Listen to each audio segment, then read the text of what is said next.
Hi friends, ಇವತ್ತು ನಮ್ಮ ಆಕಳನ್ನ ನಮ್ಮ ಬೆಟ್ಟಕ್ಕೆ ಮೇಯಕ್ಕೆ ಬಿಟ್ಟಿದ್ದೀವಿ. ಇಲ್ಲಿ ನೋಡ್ಬೋದು, ಇಲ್ಲೇ ಮೇಯ್ತಿದ್ದಾವೆ.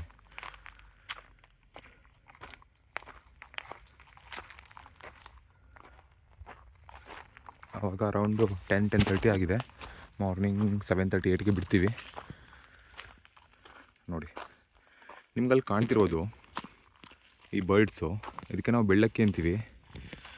ಅವು ಯಾಕೆ ದನದ ಹತ್ರ ಇರ್ತವೆ ಅಂತಂದರೆ, ದನದ ಮೈ ಮೇಲೆ ಏನಾದರೂ ಚಿಕ್ಕ ಹುಳ ಅಥವಾ ಏನಾದರೂ ಉಣುಗು ಅಥವಾ ನೊಣ ಏನಾದರೂ ಇದ್ದರೆ ಅವು ಆರಾಮ್ಸೆ ಅದನ್ನು ತಿಂದುಬಿಡ್ತವೆ, ಆಯಿತಾ. ದನಕ್ಕೆ ಅದರಿಂದ ಏನೂ ಇಶ್ಯೂ ಆಗದೇ ಇರೋ ಥರ ಅವರು ನೋಡ್ಕೋತಾರೆ, ಆಯಿತಾ. ಬಟ್ ಒಂದು ಇಶ್ಯೂ ಅಂತಂದರೆ, ದನಕ್ಕೆ ಏನಾದರೂ ಮೈ ಮೇಲೆ ಗಾಯ ಇದ್ದರೆ ಆ ಗಾಯನ ಅವರು ದೊಡ್ಡ ಮಾಡಿಬಿಡ್ತವೆ, ಆಯಿತಾ. ಅದಕ್ಕೆ ಕುಕ್ಕಿ ಗಾಯ ದೊಡ್ಡ ಆಗೋ ಥರ ಮಾಡ್ತಾರೆ. ಅದೊಂದು ನೋಡ್ಕೋಬೇಕು ನಾವು ಯಾವಾಗ್ಲೂ, ದನಕ್ಕೆ ಗಾಯ ಇದೆನಾ ಅಂತ. ಇಲ್ಲಾಂತಂದರೆ ಅವರು ಅದಕ್ಕೆ ಕುಗ್ತವೆ. ಸೊ ಅದರಿಂದ ಏನಾದರೂ ಇನ್ಫೆಕ್ಷನ್ ಆಗುವಂಥ ಪ್ರಾಬ್ಲಮ್ ಇರುತ್ತೆ. ಸೊ ಅದನ್ನು ನೋಡ್ಕೋಬೇಕು. ಒಂದು 8-10 ಇದ್ದಾವೆ ಇಲ್ಲೇ, ಆಯಿತಾ. ನೋಡ್ಬೋದು, ಮೊದಲೆಲ್ಲ ದನದ ಹತ್ರ ತುಂಬ ನೊಣ ಇರ್ತಿದ್ವು ಬೆಂದ ಮೇಲೆಲ್ಲ. ಇವಾಗ ಒಂದೂ ಇಲ್ಲ.